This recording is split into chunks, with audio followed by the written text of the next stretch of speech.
Ever hear of a cosmetic shelf? Me neither, but we're going to try to build one of those for under 240 bucks.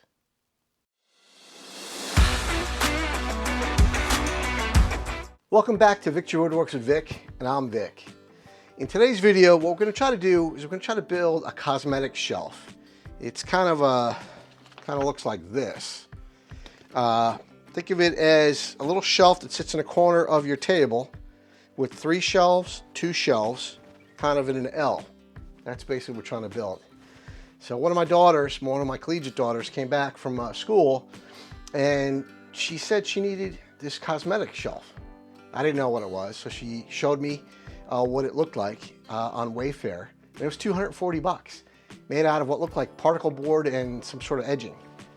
I thought, you know, I could probably do a whole lot better than that for a whole lot less. Little did I know, that was her plan, to get me to build a cosmetic shelf for her for free. So that's what we're gonna do. So typically I do some hand drawings for my designs, but lately I've been playing with SolidWorks. First time ever for me, and I decided to draw up a plan for what this corner shelf could look like, this cosmetic corner shelf. So here are the plans, which if they come out good enough, I'll post them up somewhere. First piece we're gonna need is for the right hand, which is my right hand here, right hand side of the unit, which is gonna be 12 inches by 16 inches.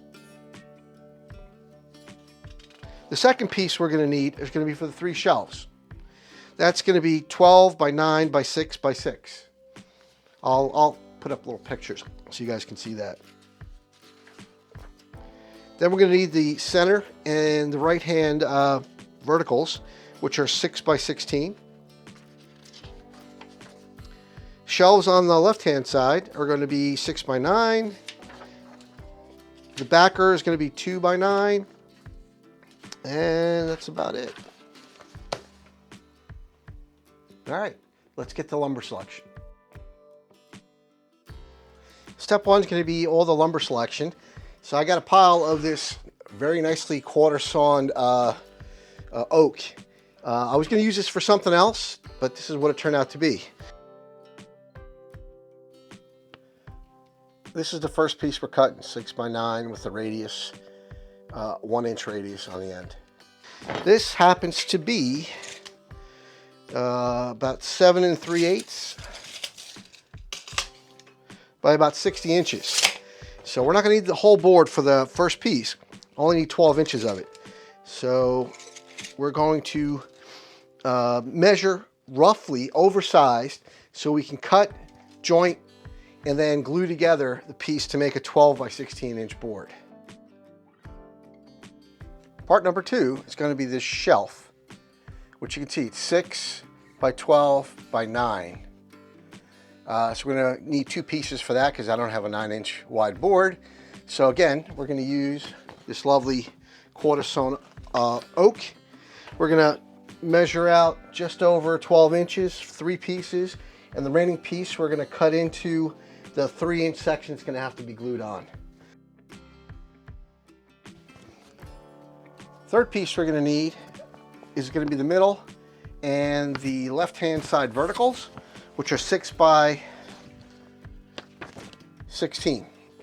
So what we're going to do is we're going to take this other piece we have here and lay that out. So we need 2 of those. It's dirty, but it's good. So we need 16. Let's give ourselves a little extra, say about 1 inch extra. So 17 and 34.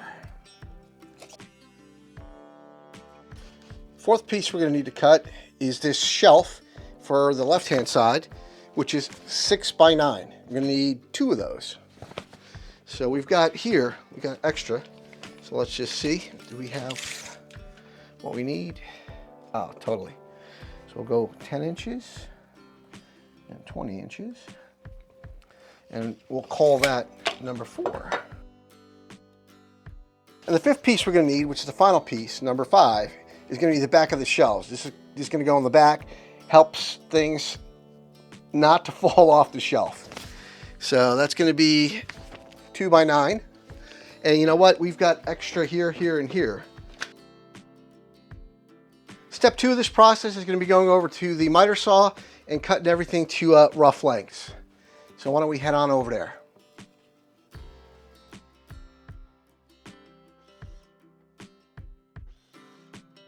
So we have most of our pieces cut to rough dimensions. This is going to be piece 1, which is going to be the right-hand side of the unit. Over here, we have part number 2, which is going to be cut to be the shelves that go into the corner here with a little radius around those edges. So that's all of these pieces. Piece 3 is going to be cut with a radius here to the right dimension to be the verticals. Of course, we'll do a little sanding. Piece 4, again, we're going to cut to the right dimensions to be the shelves that'll go on this side. So if this is the L, this shelf goes on this side, that shelf goes on that side. And then finally, for the little brace piece on the back of the shelf so it doesn't fall off, it's going to be cut out of here. Those are going to be 2x9, and I should be able to just take a 9-inch piece and cut them in 2 inches when we set up the saw to do some of those rip cuts. But before we do that, what we're going to do is we're going to joint the edges for this and these so that we can glue them together and get a nice tight edge. Set that up in clamps. When we're doing that, then we'll cut the other pieces that we have here. First thing we're going to do is make sure the jointer is square. And that is totally square. We're only exposing a little piece of the blade. That's all we're going to need.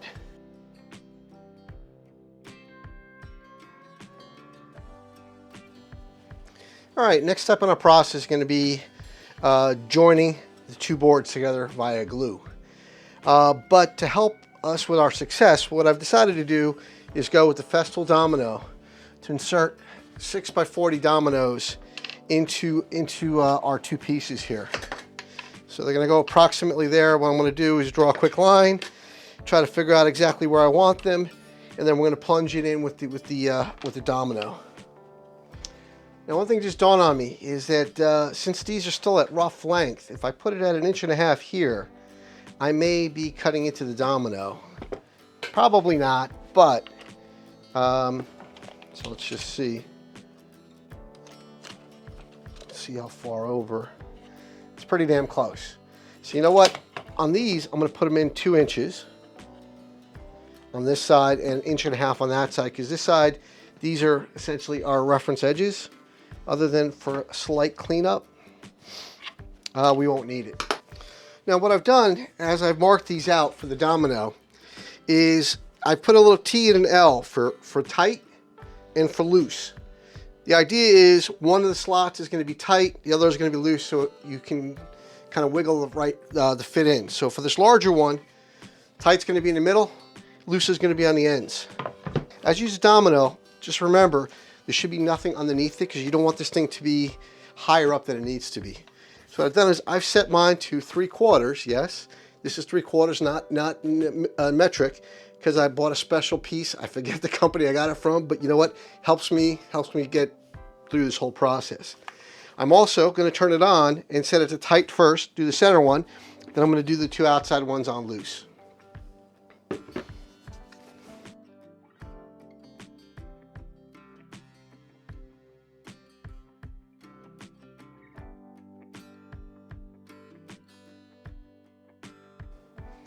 Okay, next step here is to glue up the right piece plus the shelves. What's interesting is I'm looking at this, you can see how this is slightly off center, but because we reference the same side, they will be perfectly in alignment. So we're going to use a little Type Bond 2 for the glue up, and we're also going to try out these Rockler panel clamps. These are the small version for this panel glue up. I mean, what the hell? We got them, might as well use them. All right, let's glue this up.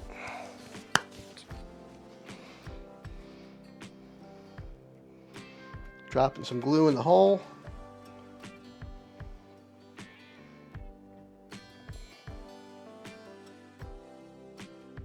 So we've got even, good glue up everywhere. Edges, center, everything looks nice and smooth. All right, off to do those. Here we are a couple days later. All of our boards are glued, dried, cured, and our next step in the process is going to be to take them out of the clamps, bring them over to the drum sander, just give it a light sand to get some of the glue residue off, and then we have to do some further shaping of the boards to put in the corners and to get them to their final dimensions. Here we go.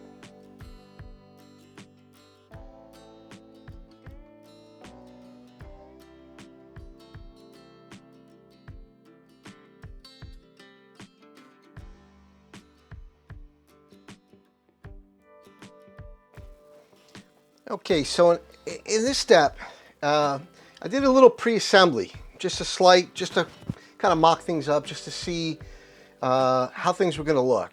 And I decided to make a couple changes, kind of off camera. So first is, you know what? This shelf was supposed to be right up against the front edge. And to be honest with you, it didn't look that good. I thought it looked better, set back just a little bit. It's about a 1/2 inch setback. The other thing I did is I changed the dimensions of the shelves just a little bit. Originally, this was supposed to be 9 inches across, and now we're at 12. Gives you a little more storage space. So from that perspective, those are kind of the two major changes that I've made so far. What I'm going to do next is I'm going to lay everything out for dominoes. I know it's the most hated word on the internet there, or controversial, but I think the best solution for putting the shelf, attaching it to here, is the domino.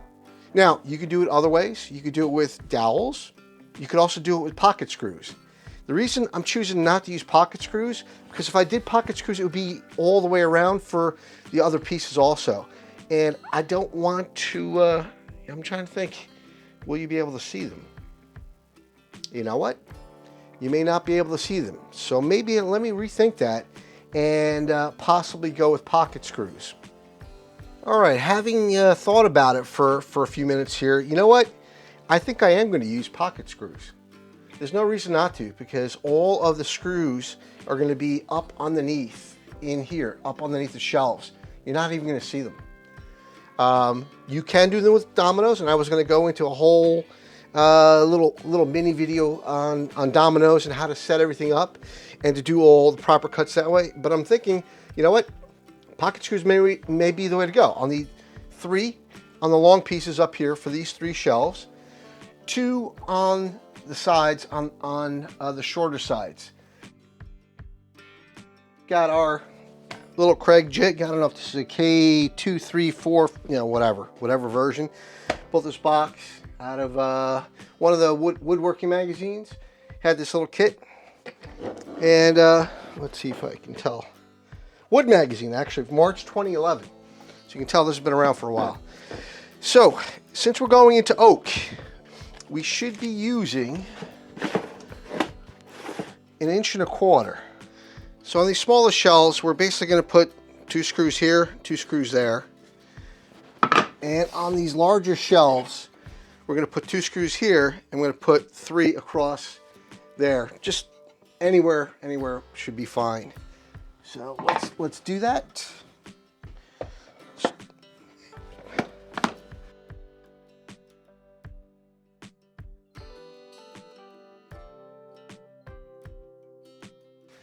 Now, some of you may be saying, you know what, pocket screws in a piece of furniture.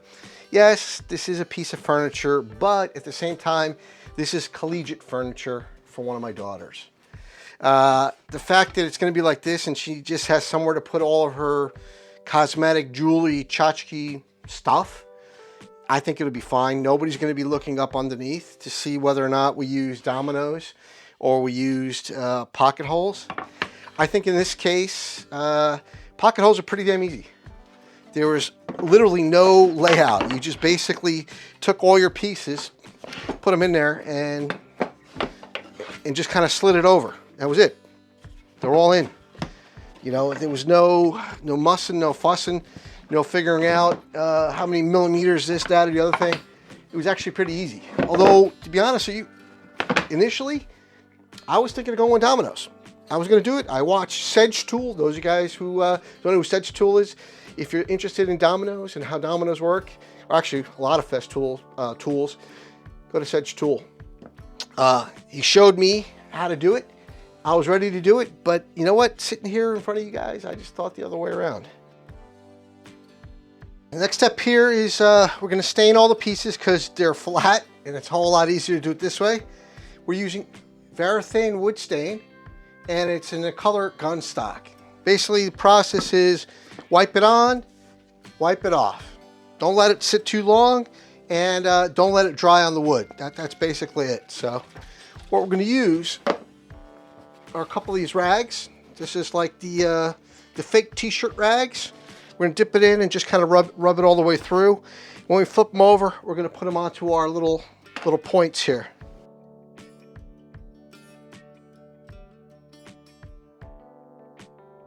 So I finished staining all the pieces, and to be honest, this looks awesome. I'm just looking at these tiger stripes over here for the quarter-sawn oak.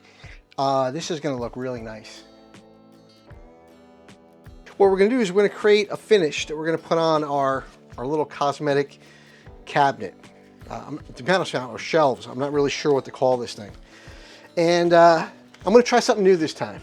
Usually I just go with maybe a urethane or maybe a Danish oil or something along those lines, but I'm going to do a combination. Here's something I saw on a channel called ENCURTIS. If you haven't seen him, you should definitely check him out. He's got some really interesting stuff. So what I'm going to do is I'm going to make up a polyurethane, Danish oil, and mineral spirit combination. The way he suggests is one part to any of these. I know this says turpentine. This is an alternative. He uses turpentine or mineral spirits. So I'm going to do the same thing. So what I'm going to do is I'm going to stir up the urethane. I've already shaken this bad boy up here, Danish oil, and these don't need to do anything. And I'm going to pour it into this little mason jar so I can close the top. What I've done is I kind of set up our verticals here. We're going to try it out here first. Again, our pre-mix here. Thank you, ENCURTIS. And we're just going to wipe it on. Start here on the right, kind of work our way.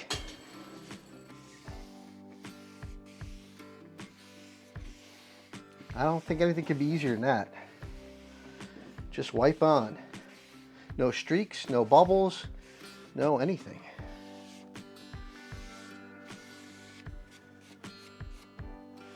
And it seems to be drying pretty quickly, which is good, which means we can probably do the other side today also.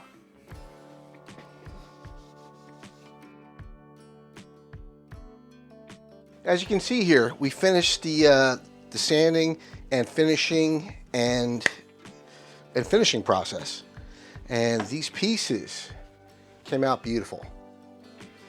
So the process we used was basically creating our own finish from a combination of mineral spirits, Danish oil, and polyurethane. We got that recipe from ENCURTIS.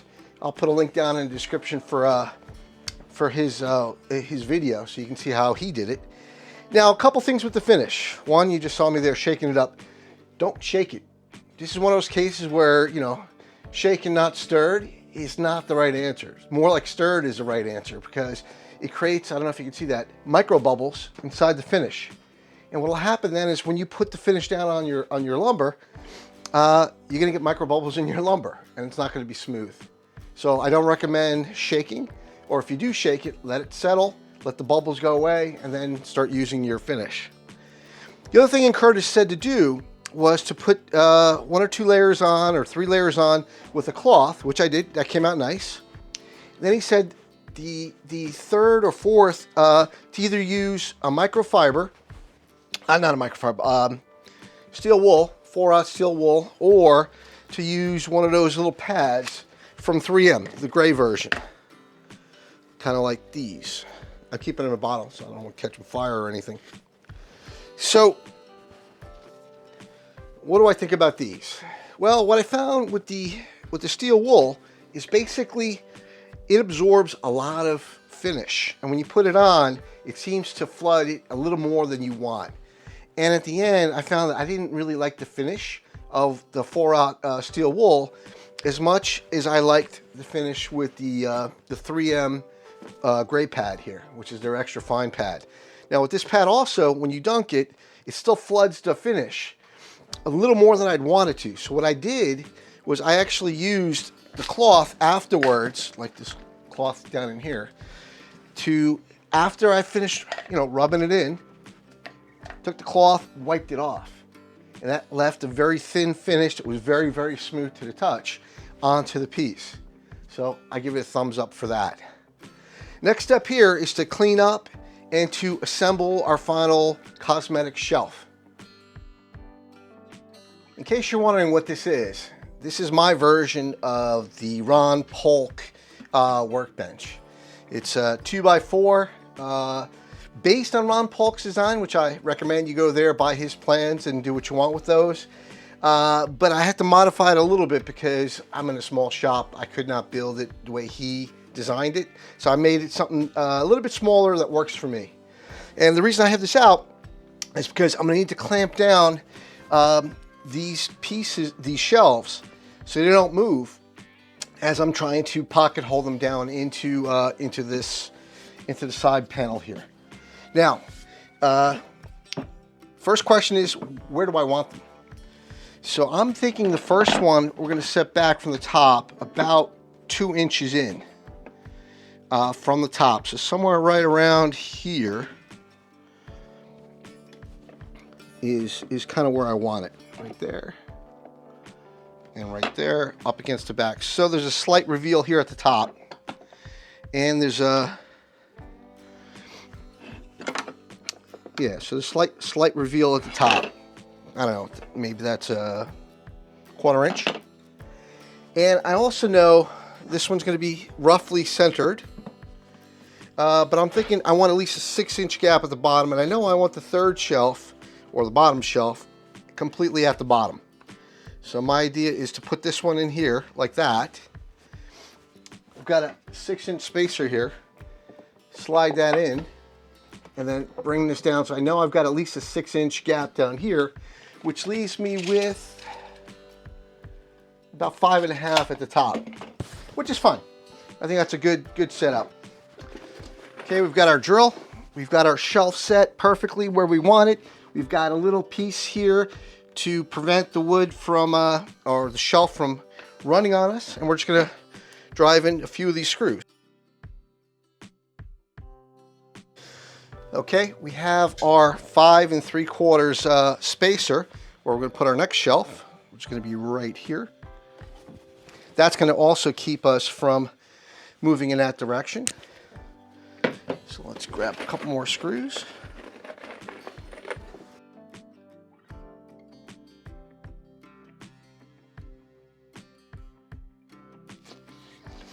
All right, so here we have our spacer, our 6-inch spacer cut in.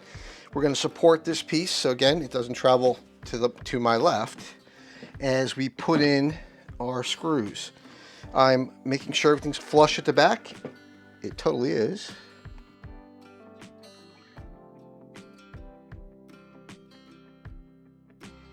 I was struggling here for a moment to try to figure out how I'm going to put this thing together. And then I remembered I had these Rockler clamps. They're a funky clamp where this goes inside the pocket hole and we clamp it down. I put a little Domino biscuit here to keep the wood from marring.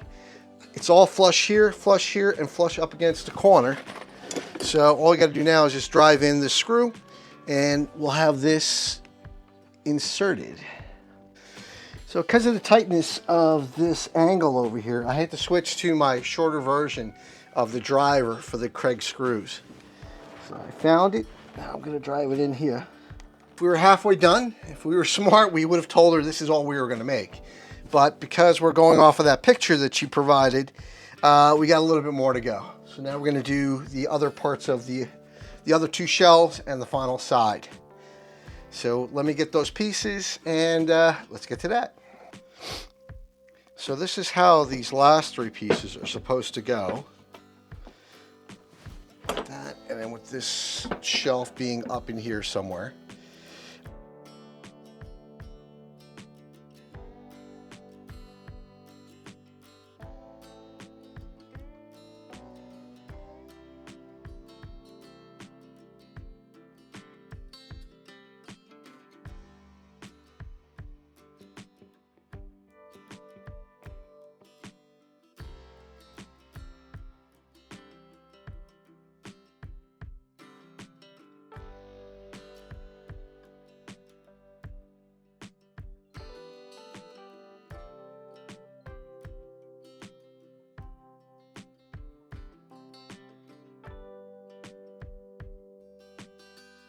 You know I have a right angle drill attachment, but for the life of me, I can't find it.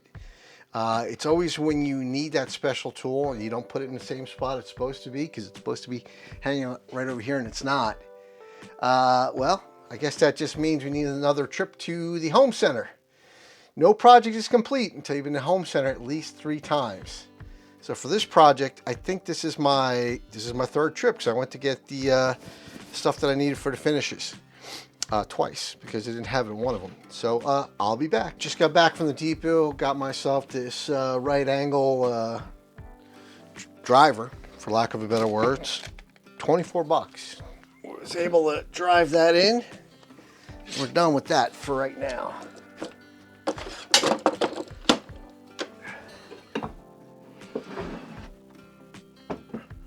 So here is the entire shelf, all set. Well, here it is, one cosmetic shelf complete, and it costs a whole lot less than 240 bucks that you would have to pay for something of far less quality on Wayfair. I mean, if you look at the grain in this wood, it's just amazing. The gunstock color came out very nice. The pocket holes all kind of worked out. We could have went with Domino's too, but yeah, you know what? We didn't. It is what it is. You know, sometimes you just got to pick what's right for the project. So some lessons learned.